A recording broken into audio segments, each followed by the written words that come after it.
جامع مسجد حاضہ کے ان کے ساتھ ساتھ محترم المقام واجب تعظیم و تقریم محترم و مکرم قاری محمد بلال شاہ صاحب اور اس مسجد کی انتظامیہ کے ساتھ ساتھ برادر مکرم فاضل محترم حضرت علامہ مولانا محمد فیضان اقبال قادری صاحب اور ان کے والد گرامی محترم و مکرم اقبال قادری صاحب کا تمام حضرات کا جن کا میں نے آپ کے سامنے نام دیا ہے، شکر گزار ہوں کہ انہوں نے مجھے کچھ چیزیں آپ کو سنانے کا موقع فراہم کیا۔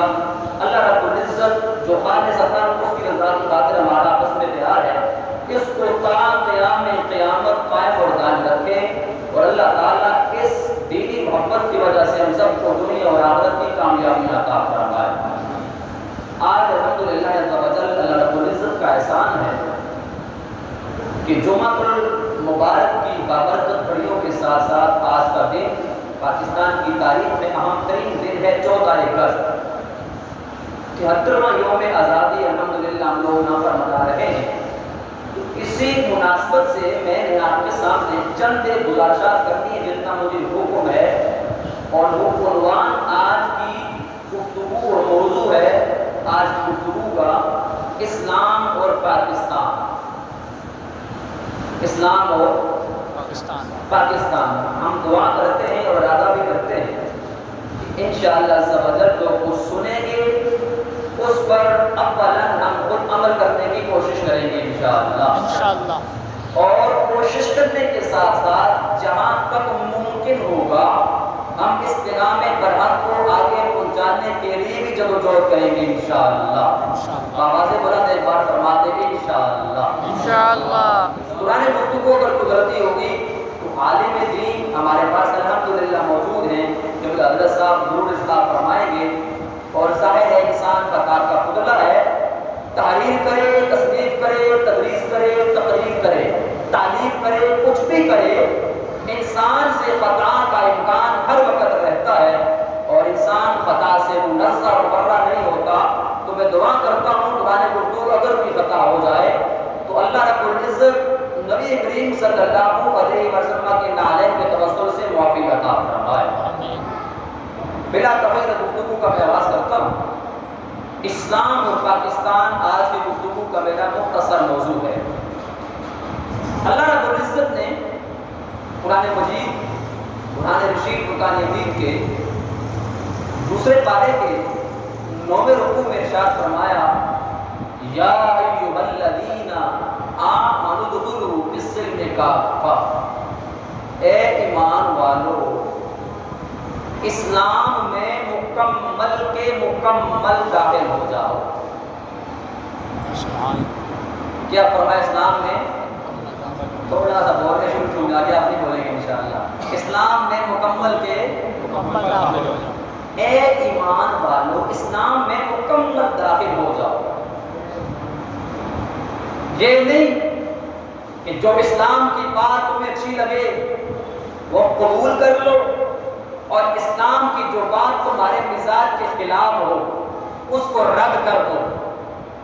اسلام کی جو بات تمہارا دل چاہے اس پر عمل کر لو، اور اسلام کی جس بات پہ تمہارا دل نہ چاہے اس کو چھوڑ دو۔ اسلام جو تمہاری منشا کے مطابق بات کرے اس کو قبول کر لو، اور اسلام جو تمہاری منشا کے خلاف بات کرے اس کو رد کر دو۔ یہ بھی نہ ہو کہ عبادات کے اندر تم اسلام کو نافذ کر لو اور معاملات میں اسلام کو بالکل رد کر دو۔ نہیں، ایسا نہیں ہوگا کہ کچھ باتیں اسلام کی قبول کر کے کچھ کو چھوڑو۔ اے ایمان والو ادخلوا فی السلم کافۃ، اگر کلمہ پڑھ لیا ہے نا تو پھر مکمل کے مکمل مسلمان ہو جاؤ۔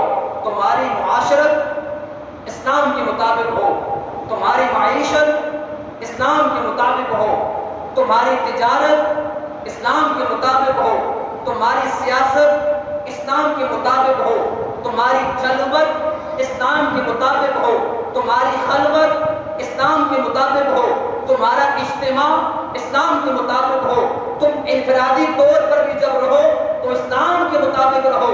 المختصر قدم قدم پر، لمحہ لمحہ، سانس سانس، ہر معاملے پر اسلام نے جو رہنمائی کی ہے، رب فرماتا ہے تم اسی رہنمائی کے مطابق اپنی زندگی گزارو. یا ایھا الذین آمنوا ادخلوا فی السلم کافۃ، ایمان والو مکمل کے مکمل مسلمان ہو جاؤ. ولا تتبعوا خطوات الشیطان، شیطان کے پیچھے نہ چلنا. انہ لکم عدو مبین، وہ تمہارا دشمن ہے. سنیے ذرا، پروردگار عالم خلاق کائنات جب تیرا بندہ مکمل کا مکمل سر سے لے کر پاؤں تک، گھر سے لے کر باہر تک، تجارت سے لے کر سیاست تک، معیشت سے لے کے معاشرت تک سب کچھ اسلام کے مطابق کرتا ہے، پھر کیا ہوتا ہے؟ نبی کریم صلی اللہ علیہ وسلم نے فرمایا رب ذوالجلال کی عزت کی قسم، جس بندے کی زندگی کا ہر کام اسلام کے مطابق ہو، اللہ تعالیٰ دنیا میں بھی عزتیں عطا کر دیتا ہے، آخرت میں بھی عزتیں عطا فرما دیتا ہے. تو ہم ارادہ کرتے ہیں انشاءاللہ اسلام کی جو تعلیمات ہمارے سامنے اسی کے مطابق بھی گزاریں گے انشاءاللہ. اب ذرا سنیے، میں آغاز کرتا ہوں اس حدیث پاک سے کہ نبی کریم صلی اللہ علیہ وسلم نے فرمایا، ترمذی شریف میں یہ حدیث موجود ہے، قدیمی کتبخانے کا چھاپا جلد نمبر 2 صفحہ نمبر 273. اسی طرح مشکات المصابیح مکتبہ رحمانیہ کا چھاپا ہے، اس کی جلد نمبر 1 صفحہ نمبر 195. اور تیسری کتاب تفسیر کی ہے تفسیر روح البیان، جلد نمبر 5 صفحہ نمبر 195. اس کے علاوہ ان گنت کتابوں میں موجود ہے. اسی حدیث پاک پر آج کی گفتگو ختم ہو جائے گی انشاءاللہ. اسلام اور پاکستان، ذرا غور سے سنیے گا. نبی کریم صلی اللہ علیہ وسلم نے فرمایا بعد الاسلام غریبا وسيعود غریبا طوبى للغرباء. جوش خطابت میں نے آپ کو نہیں دکھانے، پیغام برحق ہے، اللہ کرے کہ کوئی ایک بات کسی کے دل میں اتر جائے تو ہم سب کے لیے وہ کافی ہے. مقصد گفتگو کا جوش خطابت نہیں ہونا چاہیے، وہ مسئلہ کوئی نہیں ہے، لیکن جو جوش والی گفتگو ہوتی ہے وہ صرف 4 دیواری تک رہتی ہے. ہم لوگ عادی ہیں بلے بلے والا بیان ہو، واہ واہ، کوئی مسئلہ نہیں ہے. جوش والا بیان کر کے لوگوں سے نعرے لگوانا کوئی کمال والی بات نہیں، آسان کام ہے، لیکن اس کا فائدہ نہیں ہے. ہم صرف 4 دیواری تک تو واہ واہ کر لیتے ہیں، لیکن اس کے باہر جا کے ہم نے کیا کرنا کوئی پتہ نہیں ہوتا. اس لیے آرام سے میں نے گفتگو کرنی ہے، تحمل سے سماعت فرمائیے. نبی علیہ السلام نے فرمایا بعد الاسلام غریبا وسيعود غریبا. فرمایا جب اسلام چلا تھا تو غریب تھا. کیا تھا؟ غریب تھا. مجھے کسی اور کی طرف نہیں دیکھنا، میں نے اپنی غریباں میں جھانک کر یہ بولنا ہے، اور ہم میں سے ہر ایک نے اپنی غریباں میں جھانک کر اس گفتگو کو سننا ہے جو میرے محبوب علیہ السلام کی گفتگو مبارک ہے. اگر میں کسی کی طرف انگلی اٹھاؤں گا تو 3-4 انگلی میری طرف خود آتی ہیں. اس لیے غور سے سنیے گا، اسلام جب چلا تھا بولے کیا تھا؟ غریب تھا. بعد الاسلام غریبا وسيعود غریبا. میرے پاک نبی علیہ السلام نے فرمایا اسلام جب چلا تھا، اسلام کا جب آغاز ہوا تھا، اسلام کی جب ابتدا ہوئی تھی تو بڑا غریب تھا. وسيعود غریبا.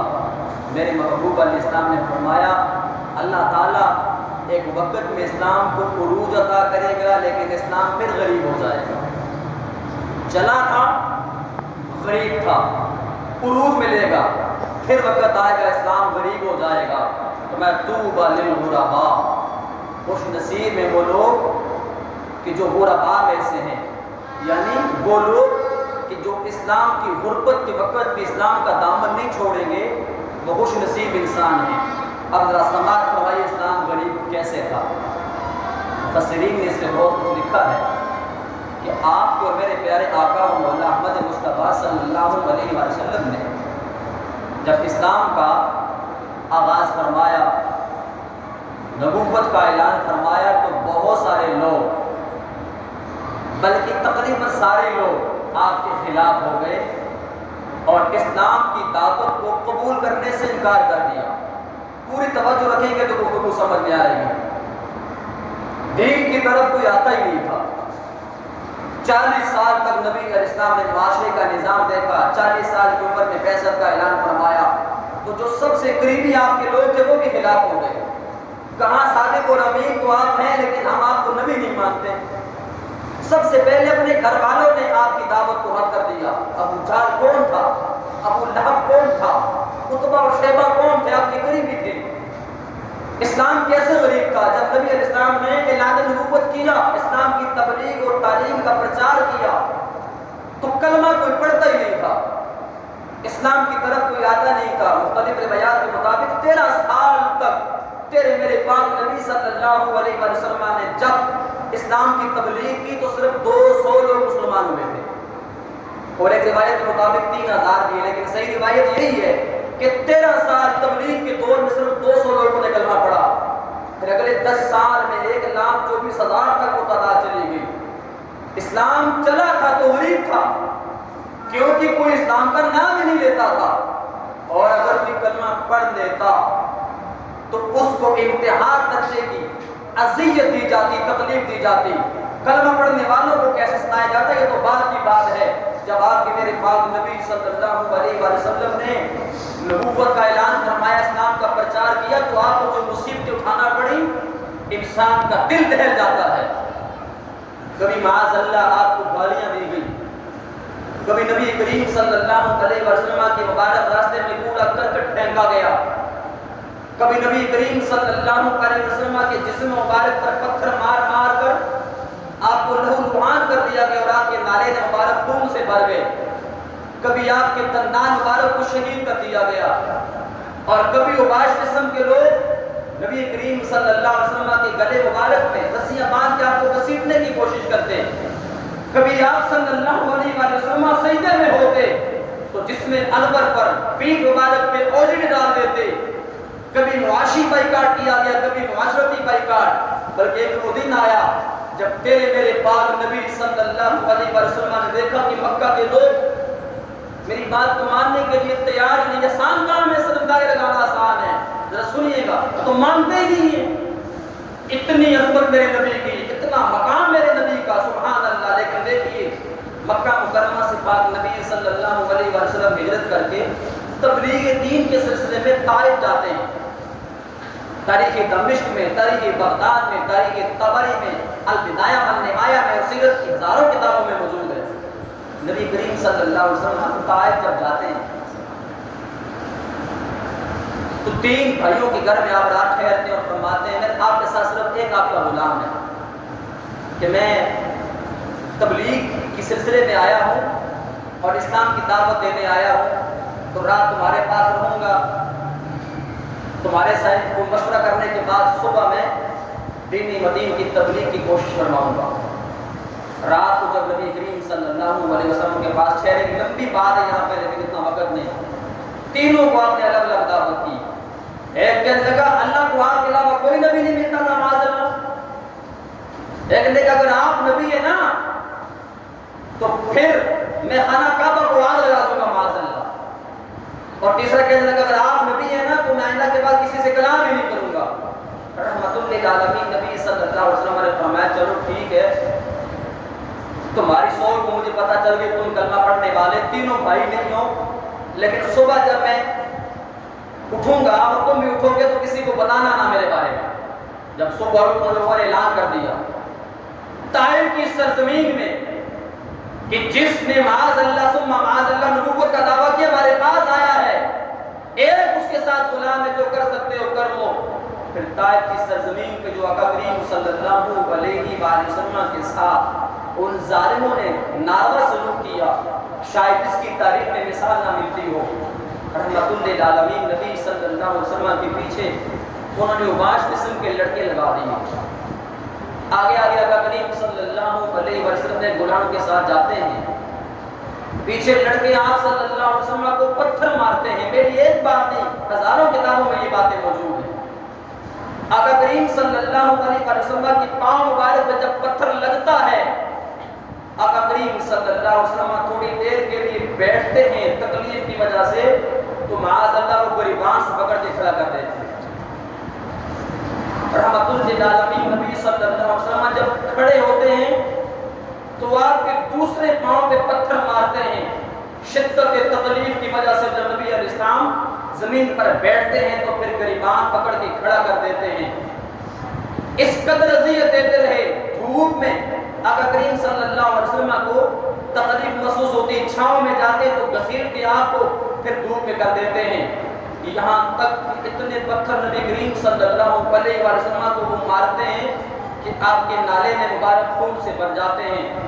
آقا کریم صلی اللہ علیہ وسلم جب تھوڑے سے آگے جاتے ہیں، اللہ اکبر، حضرت جبریل علیہ السلام آ کر کہتے ہیں یا رسول اللہ صلی اللہ علیہ وسلم، اتنا آپ کا مقام، اتنا مرتبہ کہ نبیوں کے سردار ہیں آپ، اللہ کے محبوب ہیں آپ، اور اتنی تکلیف آپ کو دے رہے ہیں کہ معاذ اللہ گالیاں بھی دیتے اور پتھر بھی مارتے ہیں، اور جب آپ تکلیف کی وجہ سے بیٹھتے ہیں تو آپ کو گریبان سے پکڑ کے کھڑا کر دیتے ہیں۔ آقا ارشاد فرمایا ایک بار زبان سے نکالے تو صحیح، طائف کی ساری زمین کو نست و نابود کر دوں گا، پہاڑ اٹھا کر پھینکوں گا ان پر، ایک بندہ بھی زندہ باقی نہیں رہے گا۔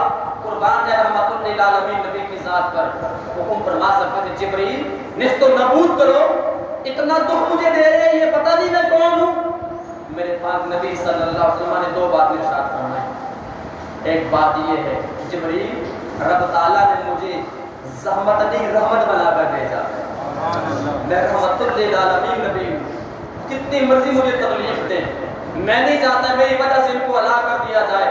اور دوسری بات میرے نبی نے ہاتھ اٹھائے، اللہم اہدی فإنہم قوم لا یعلمون، یا اللہ اس قوم کو ہدایت دے دے، تو مجھے جانتے ہی نہیں کہ تو نے مجھے کیا مقام و مرتبہ عطا کیا۔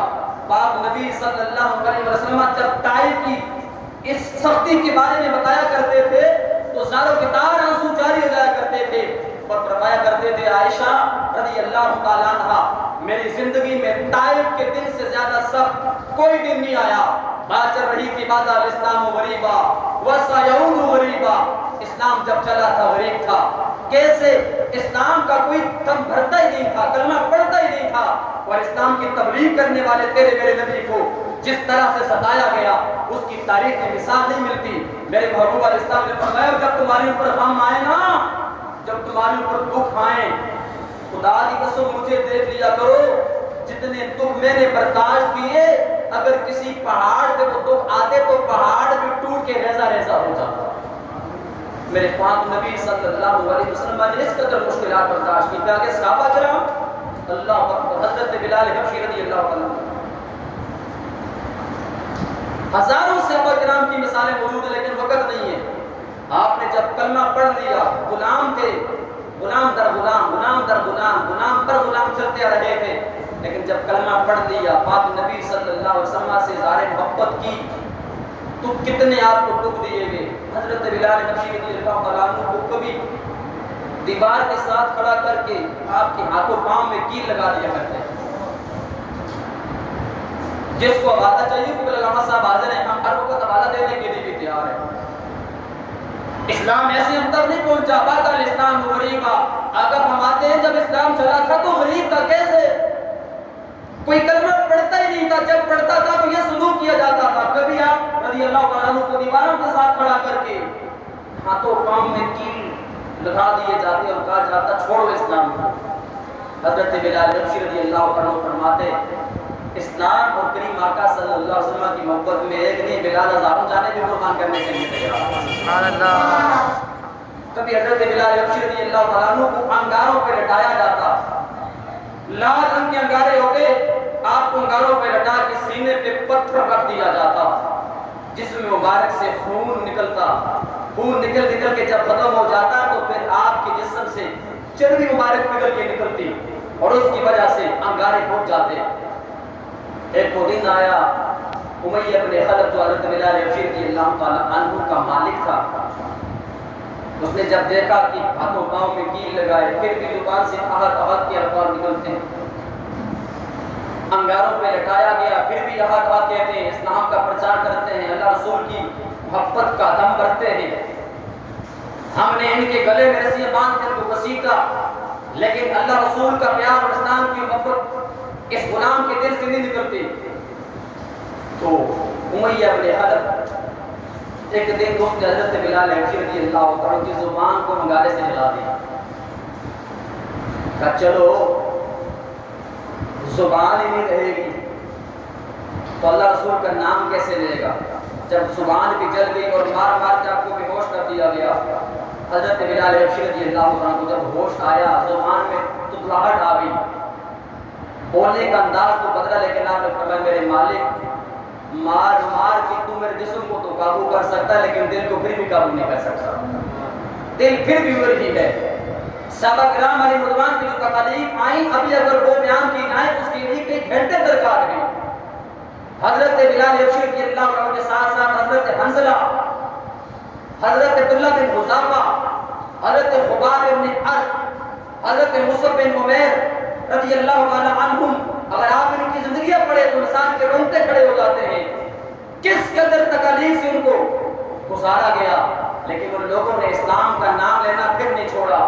اب چونکہ گفتگو کو میں نے سمیٹنا 5-7 میں گفتگو باقی ہے، میرے پاک نبی صلی اللہ علیہ وسلم نے فرمایا اسلام جب چلا تھا نا تو بڑا غریب تھا، کیسے تھا وہ میں نے اشارہ تک آپ کے سامنے بیان کیا، فرمایا اللہ تعالیٰ اسلام کو عروج عطا کرے گا، ایک وقت آئے گا اسلام پھر غریب ہو جائے گا۔ میرے پاک نبی صلی اللہ علیہ وسلم کی غلام آخری بات انتہائی توجہ سے سنیے گا، آج وہ وقت ہے جب اسلام غریب ہو چکا ہے۔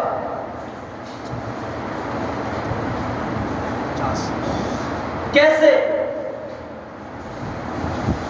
اگر تاریخ ابن کثیر پڑھیں اس میں یہ بات موجود ہے، نبی کریم صلی اللہ علیہ وسلم کی اسلام ہر مسلمان کے دروازے پہ آتا ہے، ہمیں معلوم نہیں ہوتا کیسے آ کر وہ کہتا ہے کلمہ پڑھنے والوں، میری محبت کا پرچار کرنے والوں مجھے قبول کرو، تمہیں پتہ نہیں میں کتنی تکلیفوں سے تمہارے پاس چل کے آیا ہوں، بدر سے ہو کے تمہارے پاس آیا، احد سے ہو کے تمہارے پاس آیا، غزوہ تبوک و یرموک سے ہو کر تمہارے پاس آیا، غزوہ خندق سے ہو کے تمہارے پاس آیا، اسلام روزانہ ہم سے بات کرتا، میں سمجھ آئے یا نہ آئے، اسلام کہتا تمہیں پتہ نہیں میری خاطر کریم آقا صلی اللہ علیہ وسلم کو کہنے دکھ پہنچائے گئے، میری خاطر صحابہ کرام علیہ رضوان کو کیسے شہید کیا گیا، میدان کربلا کے اندر کس طریقے سے اہل بیت اطہار کو معاذ اللہ ظلم کا شکار کیا گیا۔ اسلام روزانہ ہم سے کہتا ہے میں بڑی تکلیفوں کے ساتھ تم تک پہنچا ہوں، بڑے دکھ لے کے تمہارے پاس آیا، میری تاریخ قربانیوں سے بڑی پڑی، مجھے قبول کرو، ہم سے روزانہ اسلام تقاضا کرتا ہے بلا ناغہ، اسلام ہم سے کہتا ہے کہ مجھے اپنے سینے میں بسا لو، کل قیامت کے دن تمہارے کام آؤں گا، دنیا میں بھی چمک جاؤ گے، قیامت کے دن بھی چمکو گے، عزت کا تاج تمہارے سر پہ ہوگا، قبول تو کرو، لیکن ہم اسلام کو قبول نہیں کرتے۔ میں نے پہلے کہا تھا کسی کو نہیں کہنا مجھے اپنے گربان میں چاہتا ہے، اسلام کہتا ہے روزانہ 5 وقت کی نماز پڑھو، ہم کتنی پڑھتے ہیں؟ غیر تو غیر ہے نا، فلاں ملک میں مسلمانوں کا ساتھ یہ ہو گیا، فلاں میں یہ ہو گیا، فلاں میں یہ دکھ تو ہے ہر مسلمان کے دل میں، غیر تو اسلام کی تعلیم کو ختم کرنا چاہتے ہیں، چھوڑو غیر تو غیر ہے، آپ اور میں تو اپنے نا اسلام کے، ہم اسلام کے ساتھ کیا کرتے ہیں؟ باقی باتیں سارے بات کی، اسلام کہتا ہے نماز پڑھو، خدا کی عزت کی قسم اتنے دکھ والی یہ بات ہے، عام بندہ بڑے بڑے حافظ، بڑے بڑے دین کے علم رکھنے والے بھی جان بوجھ کی نماز قضا کر دیتے ہیں، یہ اسلام سے ہماری محبت ہے، باقی ہزاروں لاکھوں باتیں تو بعد میں ہیں۔ اسلام ہم سے کہتا ہے روزانہ کہ فحاشی کے عیائی کو چھوڑ دو، لیکن آپ اور میں دیکھتے نہیں، یہ اسلامی جمہوریہ پاکستان اسلام کے نام پہ بننے والی ریاست، اس میں گلی گلی محلے محلے قریہ قریہ بستی بستی وادی وادی جگہ جگہ پہ کیا فحاشی کے عیائی کے بازار گرم نہیں ہے؟ کسی کو کیا ہم اپنے آپ کو دیکھیں کیا ہمارے موبائلوں کے اندر اللہ رسول کی نافرمانی والی چیزیں موجود نہیں ہیں؟ اسلام تو ہم سے تقاضا کرتا ہو کہ عیائی کو چھوڑو۔ پاک نبی صلی اللہ علیہ وسلم ایک بستی سے گزرے، آقا کریم صلی اللہ علیہ وسلم کے کانوں میں بانسری کی آواز آ گئی، آپ نے اپنی مبارک انگلیاں اندر لے لی اپنے کانوں کے، دنسا دی، اپنے غلام سے فرمایا جب تک بانسری کی آواز ختم نہ ہو تب تک انگلی اپنے کانوں میں رکھوں گا، جب ختم ہو جائے تو اشارہ کر دینا۔ فرمایا مجھے پتہ نہیں میرے غلام، ملعونان سلطانان فی الدنیا والآخرہ، فرمایا 2 آوازیں جب تک آتی رہتی ہیں اللہ کی لعنت برستی رہتی ہے، اس میں سے اب آواز فرمایا موسیقی کی فرمایا جب تک موسیقی کی آواز چاند چلتی رہے اللہ تعالیٰ کی رحمت کی چادر وہاں سے چھٹ جاتی ہے، اللہ کی رحمت وہاں سے اڑ جاتی ہے اور وہاں پہ نعوذ باللہ من ذالک لعنت برستی رہتی ہے۔ اسلام ہم سے کہتا نماز پڑھو، مجھے اپنے قریبا میں جا کے وہ ہم سے پڑھی نہیں جاتی۔ اسلام کہتا گانا باجا فحاشی ہے یہ حرام ہے چھوڑ دو، ہم کو چھوڑتے نہیں۔ اسلام کہتا ہے جھوٹ حرام ہے، نہ بولو، تمہاری زبان سے بدبو نکلتی ہے جب جھوٹ بولتے ہو، فرشتوں کو تکلیف ہوتی ہو، لیکن ہم تو قدم قدم پہ جھوٹ بولتے ہیں۔ اسلام ہم سے کہتا ہے ناجائز اور حرام کا پیسہ نہ کھاؤ، لیکن ہمارے معاشرے میں حلال حرام کی کتنی تمیز ہوتی ہے، شیعہ اور میں بہت بہتر جانتے ہیں۔ اسلام ہم سے کہتا ہے رشتوں کے تقدس کو مد نظر رکھو، لیکن ہم رشتہ داروں کا اور رشتوں کا کتنا خیال کرتے ہیں۔ چاچوں سے ہماری ناراضگیاں، تائیوں سے ہماری ناراضگیاں، خالہ پھوپھی سے ہم ناراض، ہمسائے سے ہم ناراض، مسجد میں نماز پڑھتے ہیں ساتھ مقتدی سے ہم ناراض، ناراضگیاں۔ اسلام کی تعلیم کہاں چلی گئی؟ میرے آقا نے صحیح فرمایا تھا اسلام جب چلا تھا تو غریب تھا، کوئی اس کو سینے سے نہیں لگاتا تھا، پھر عروج ملے گا، پھر وقت آئے گا اسلام غریب ہو جائے گا۔ مطلب کیا ہوگا غریب کا؟ اسلام کی غربت کا مطلب تو یہ ہے کہ نام لینے والے بڑے ہوں گے اسلام کا، لیکن اسلام کی تعلیمات میں عمل کرنے والا کوئی نہیں ہوگا۔ آج یہی حال ہے ہم سب کا۔ میرے آقا صلی اللہ علیہ وسلم نے فرمایا طوبی للغرباء، جس وقت لوگ اسلام کو چھوڑیں گے نا، صرف نام اسلام کا لیں گے، کام سارے اسلام کے خلاف کریں گے، اس وقت جو اسلام کا دامن تھامے گا، جس کی زندگی کا ہر لمحہ یہ ہوگا کہ اسلام کیا کہتا ہے، قدم قدم پہ جو سوچ کر چلے گا کہ میرے رب نے مجھے کیا حکم دیا، فرمایا وہ خوش نصیب انسان ہے۔ آئیں آپ اور میں ارادہ کرتے ہیں ہم اپنے اسلام میں عمل کریں گے انشاءاللہ، انشاءاللہ، آواز بلند کہہ دے کریں انشاءاللہ۔ انشاءاللہ، اسلام نے جن چیزوں سے ہمیں روکا وہاں سے رک جائیں گے انشاءاللہ۔ انشاءاللہ۔ یاد رکھیں نبی کے غلاموں، 50 منٹ تک گفتگو کا ٹائم ہے، 5 منٹ باقی ہیں، زندگی بڑی مختصر سی۔ میں ممبر پر بیٹھا ہوں نا، مجھے یقین نہیں کرنا چاہیے کہ میں ممبر سے نیچے بھی آ سکتا ہوں کہ نہیں آ سکتا۔ نبی کریم صلی اللہ علیہ وسلم نے پوچھا صحابہ موت کو کتنا قریب سمجھتے ہو؟ ہم تو تمنائیں لے کر بیٹھے ہیں، ابھی تو چھوٹی عمر ہے، بڑی عمر ہوگی تو عمل کر لیں گے، اور ابھی تو جوانی ہے، بڑھاپا آئے گا تو عمل کر لیں گے۔ میرے آقا علیہ السلام نے فرمایا صحابہ بتاؤ موت کتنی قریب ہے؟ ایک صحابی کہنے لگے یا رسول اللہ صلی اللہ علیہ وسلم جب صبح کرتا ہوں نا تو مجھے ڈر لگتا ہے کہ شام سے پہلے موت نہ آ جائے، شام کرتا ہوں تو ڈر لگتا ہے صبح سے پہلے موت نہ آ جائے۔ ایک صحابی کہنے لگے یا رسول اللہ صلی اللہ علیہ وسلم جب میں نماز کی نیت کرتا ہوں نا تو مجھے ڈر لگتا ہے اسلام پہننے سے پہلے کہیں موت نہ آ جائے۔ ایک صحابی کہنے لگے یا رسول اللہ صلی اللہ علیہ وسلم آج کا دن ہوتا ہے تو ڈر لگتا ہے کل کا سورج نکلنے سے پہلے موت نہ آ جائے۔ میرے آقا اسلام کی آنکھوں سے آنسو چھم چھم برسنے لگے، فرمایا صحابہ کتنی لمبی امید لگائے بیٹھے ہو، صبح ہوتی ہے تو شام کا انتظار کرتے ہو، شام ہوتی تو صبح کا انتظار کرتے ہو، نماز کی نیت باندھنے کے بعد اسلام پھیرنے کی نیت اور امید لگا کر بیٹھے ہو۔ فرمایا صحابہ رب کعبہ کی عزت کی قسم تمہارے نبی جب ایک طرف سلام پھیرتے ہیں نا تو ڈر لگتا ہے دوسری طرف سلام پھیرنے سے پہلے موت نہ آ جائے۔ سمجھانے کے لیے میں پانی کا جب ایک گلاس یا پیالہ میں اٹھاتا ہوں نا اور پانی کا گھونٹ میرے منہ میں ہوتا ہے تو مجھے ڈر لگتا ہے پانی کا گھونٹ جو منہ میں موجود ہے کہیں پیٹ میں جانے سے پہلے موت نہ آ جائے۔ ورنہ صحابہ موت بڑی قریب ہے لیکن ہم اس کو بھول بیٹھے ہیں۔ نبی کے غلاموں زندگیاں بڑی مختصر ہیں، پتہ نہیں کس وقت ہمارا بھی بلاوا آ جائے۔ یاد رکھیں جب موت آئے گی نہ وہ جوان دیکھتی ہے نہ بوڑھا، نہ امیر نہ غریب، نہ چھوٹا نہ بڑا، نہ بادشاہ نہ وزیر، نہ فقیر نہ سفیر، نہ کالا نہ سفید، نہ اجمی نہ عربی، نہ چھوٹا نہ بڑا۔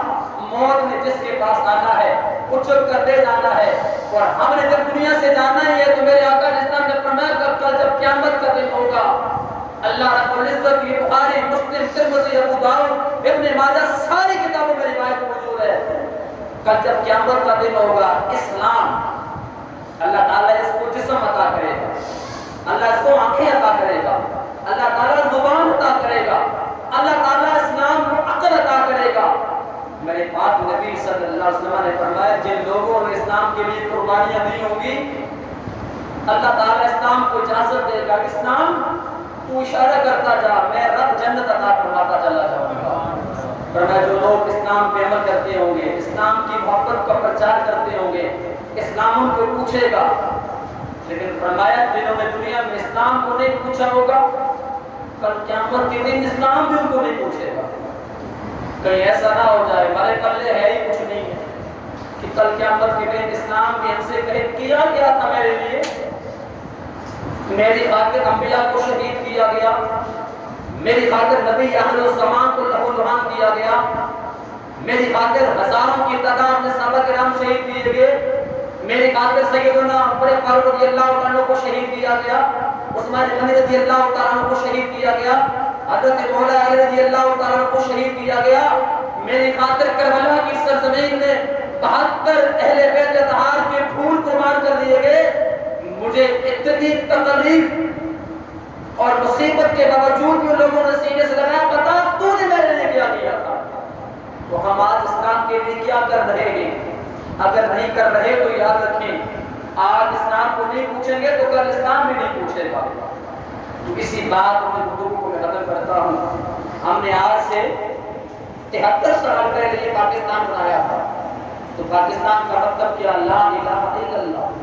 دستور ریاست کیا ہوگا؟ محمد رسول اللہ۔ اللہ کا کروڑوں بار احسان، رب تعالیٰ نے ہمیں اتنی بڑی یہ نعمت دی۔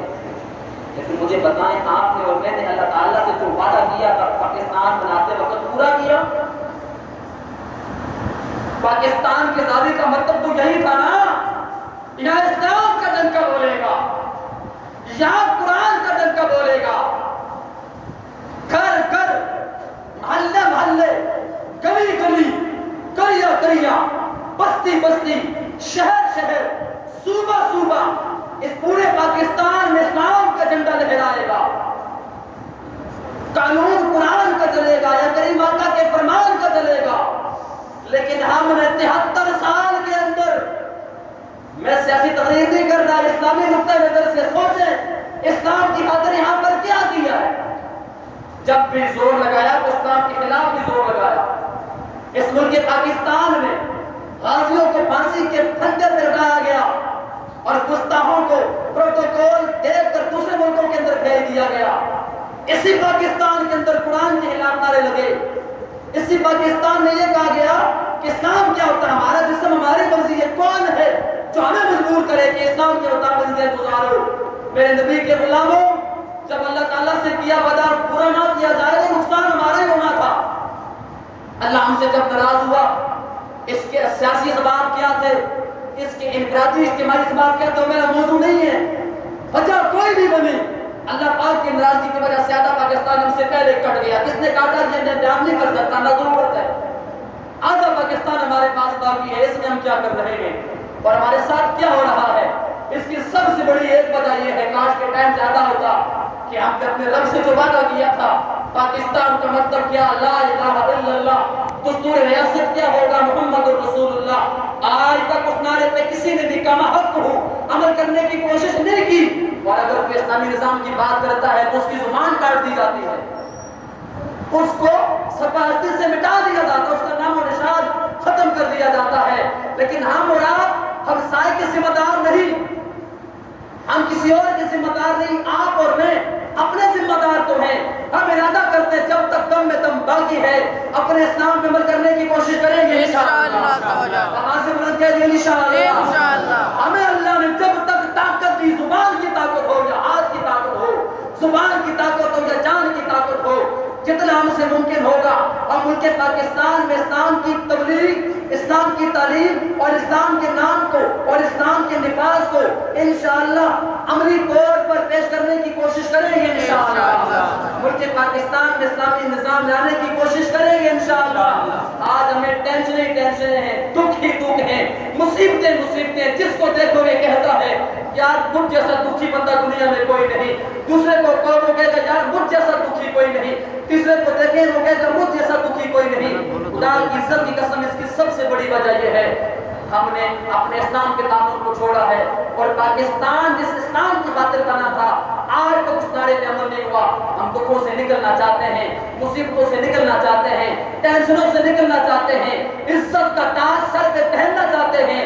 اس کی صرف ایک ہی صورت ہے، ہم اسلام کے دامن کو تھام لیں، اور جس اسلام کی خاطر پاکستان بنا تھا اس پاکستان اس اسلام کو لانے کی کوشش کریں، پھر وہ دن دور نہیں، اللہ میں کھوئے ہوا وقار دوبارہ عطا کر دے گا۔